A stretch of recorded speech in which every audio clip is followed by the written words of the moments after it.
Jayni's Kitchen is brought to you by the Community Mercantile. Get the fresh local food you love at the Merc.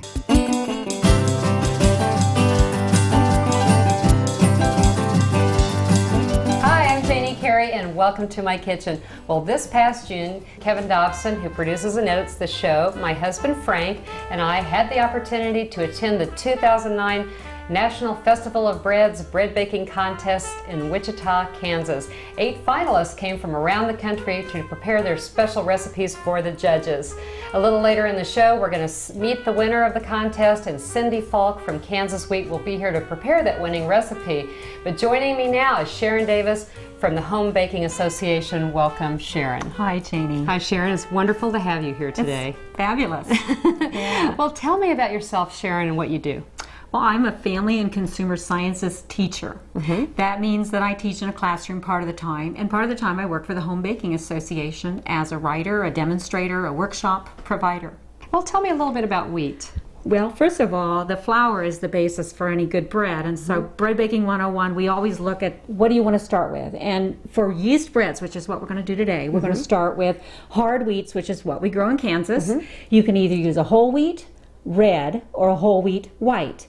And then there's the bread flour, which is usually unbleached, or you can use an all-purpose, which is unbleached. So that's the basis for the bread. So the water is the second primary ingredient, and we're going to go ahead and, when we mix it, put that with the flour. That makes the gluten start forming immediately. And what makes it puff up is leavening. So if you look at ancient breads, it was always flour, water, yeast, and salt. And that's it. So 101 would be that, but we're going to make it with just a little extra something today, which is kind of the American style. You could make a sub sandwich out of it, you can make rolls, buns, you can make loaf bread, whatever you want. Well, we're going to start with a sponge.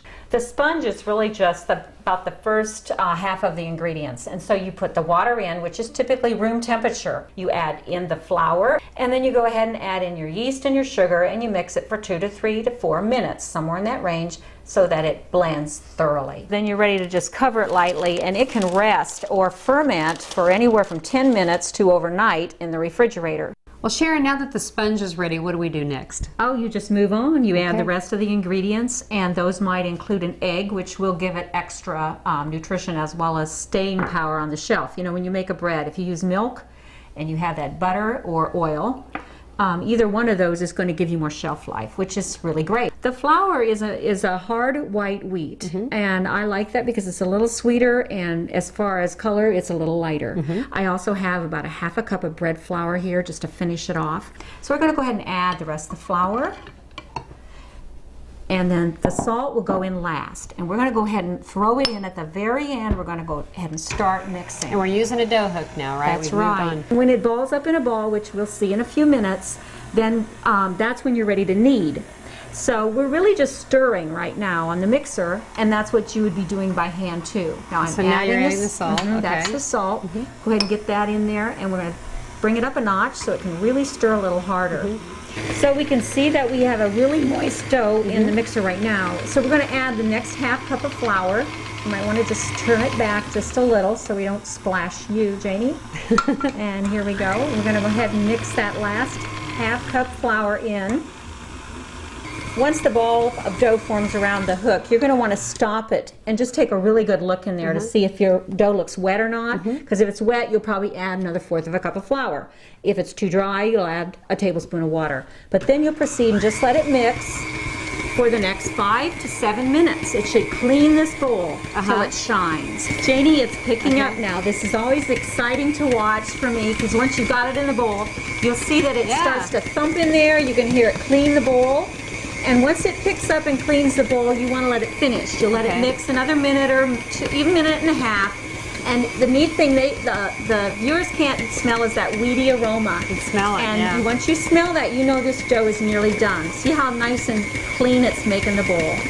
Now for our viewers who can't use a mixer, we're going to show you quickly how to knead by hand. Okay, when you're kneading, you're basically just folding the dough, turning it a 1/4 turn, folding, turning. And you want to use as little flour as possible so that you're just basically working the dough, not kneading in extra flour. It's not about adding flour, it's about exercising the dough. Well, after that exhaustive workout kneading or letting the mixer knead it, you're going to take that nice smooth dough and go ahead and put it in an oiled bowl. You see me just put a little in there. Some people will pan spray it, but just a little oil in the bottom. And turn the rough side up, then turn the smooth side over. So it's nice and oiled. And then you're going to cover that with either wax paper, saran wrap that's sprayed or oiled, or a dampened, lightly dampened towel. And for how long? It's going to raise now for about 45 minutes. Or you can put it in a plastic bag as we've instructed and put it in the fridge and let it raise overnight. So, so you can finish it the next day. Okay, well, let's set this out of the way, and you want to show us what to do next because we have some bread that's already proofed. That's right. So now, Jayni, you're going to go ahead and punch this. Okay, how about that? My favorite part. You're going to put your fist in the middle. That's it, and pull the outside edges in. Pull the outside. There you go. And just turn it over. Once you get it all worked down, then we'll just let it go ahead and rest for just a few minutes. So then you turn it over. Is that enough? Yeah, that'll do. Okay. Now we're going to let it rest for 5-10 minutes before we ever shape it, because that lets the gluten relax and it's much easier to shape. Now the dough's relaxed, we're going to divide it in half and we can make 2 rectangular loaves, or we can make a variety of things. How about you make a rectangular loaf, and I'll make a round loaf. Okay, and I'll spray these for you as you instructed me to. So again, the smooth side is down, and I'm just going to go ahead and collect all those edges together and start turning it. And what I'm doing on mine is pinching the bottom really tight and getting all that smooth. It's like almost like a skin. Okay, so I should sort of be doing the same thing so you and got shaping see how it. Smooth that is. Okay. And you're going to go ahead and turn that, and just with the heel of your hand, bring that over so that smooth side is there. Okay. You want smooth all the way around, and then you can pinch that seam. Okay. And then the seam side, of course, goes in the bottom of the pan. So I'm going to go ahead and put this down. People sometimes like to put cornmeal in their pan or oatmeal or whatever. I like it. You can do it just in a little iron skillet. You can do nice. it on a pie plate. You can do it on a cookie sheet. So how am I doing there? You're doing great. Let's just make sure it's pinched really good on the bottom, pinched on the ends. And if you were my mom or my grandma, she would have given it a spank. So go ahead and hit it. That's right. And in it goes. Put those ends in. And sometimes you just want to take your knuckles and even it out just a little, so you've But you don't need to mash it in there because it's going to rise in there. The truth is, we eat these. We don't hang them on the wall. So you're going to enjoy this bread. So now, would you cover these? You sure would. The dampened towel, the sprayed saran wrap, or something so that it will not stick as it raises. And then, how long does it take to raise? It will take up to 40 minutes to an hour, depending on how warm the environment is. And at this point, you're doing what's called proofing. So your environment can be as much as 100 degrees. Wow. Just so it stays nice and covered and moist, and it will raise a little faster that way. And then what temperature and for how long do we bake this bread? A lot of people like to bake at 350. I like to bake at 360. That's weird for a loaf of bread.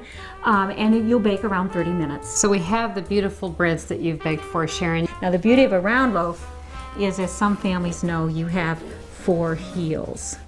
The people that like the heel love that round loaf. Of course, you don't have to cut it this way, but in my family, 4 heels. Okay. And then you're ready to slice the rest. Oh boy, this looks good. I want to take a taste of this bread. Mmm. It has a great flavor, so different than purchased bread. It's a huge difference. We really end up with sometimes not as bendable a bread because you're going to have a little more flour in a home-baked bread. But you do end up with a flavor that's I love it. And it's always wonderful toasted, isn't it? Yes, it is. Thank you, Sharon, for joining us. And you're going to hang around and be with us in the last segment of the show.